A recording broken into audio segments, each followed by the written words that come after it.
Hi guys, ஆஸ்திரேலியாவுக்கு எதிரான 5வது டெஸ்ட் போட்டியில நாளைக்கு பும்ரா தலைமையில தான் இந்திய அணி களமிறங்க இருக்கிறது. இதுல பும்ரா போட்ட மிகப்பெரிய மாஸ்டர் பிளான். இது வரைக்கும் கிட்டத்தட்ட 5 வருஷமா டெஸ்டோட கேப்டனா இருக்கக்கூடிய ரோஹித் சர்மா கூட இவ்வளவு பெரிய பிளானை பண்ணதே இல்லை. ஆனா நாளைக்கு நடக்க போற ஆஸ்திரேலியாவுக்கு எதிரான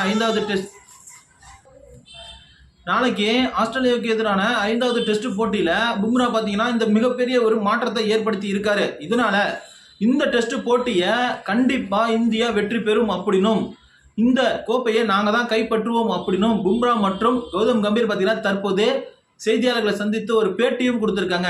அது என்ன அப்படின்னா, நாளைக்கு பிளேயிங் 11ல இந்த ஒரு மாற்றத்தை பும்ரா செய்ய இருக்காரு. ஏற்கனவே ஒரு வீடியோ நம்ம போட்டிருந்தோம். ரோஹித் சர்மா, விராட் கோலி, சிராஜி இவங்க எல்லாரையும் உட்கார வச்சுட்டு அவங்களுக்கு பதிலாக இளம் வீரர்களை வச்சு பும்ரா களமிறங்க போறாரு அப்படின்னு சொல்லியிருந்தோம். அதே போலதான் பும்ரா பாத்தீங்கன்னா தற்போது இந்த மிகப்பெரிய ஒரு மாற்றத்தை ஏற்படுத்தி இருக்காரு. அது என்ன அப்படின்னா, நாளைக்கு நடக்க போற ஆட்டத்துல முழுக்க ஒரு ஸ்பின்னரை மட்டும் நம்பி இல்லாம 3 ஸ்பின்னரோட களமிறங்க இருக்காரு பும்ரா. வெறும் ஃபாஸ்ட்னு எடுத்துக்கிட்டா 2 ஃபாஸ்ட் பவுலர் மட்டும்தான்.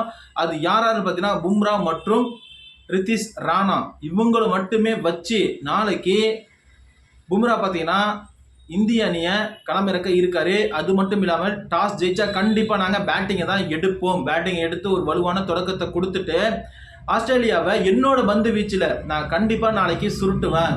மிகப்பெரிய ஒரு டெஸ்ட் வரலாற்று சாதனையை நாளைக்கு நான் பண்ணுவேன் அப்படின்னு பும்ரா பாத்தீங்கன்னா பேட்டியில சொல்லியிருக்காரு. அந்த வீடியோ தான் தற்போது சமூக வலைதளங்கள்ல வைரலா பரவி வருகிறது. இது போன்ற கிரிக்கெட் தகவல்களை உடனுக்குடன் தெரிந்து கொள்ள நம்ம சேனலை மறக்காம சப்ஸ்கிரைப் பண்ணிட்டு அப்படியே நம்ம வீடியோவுக்கு ஒரு லைக் பட்டனை தட்டி விட்டுருங்க கைஸ். தேங்க்யூ.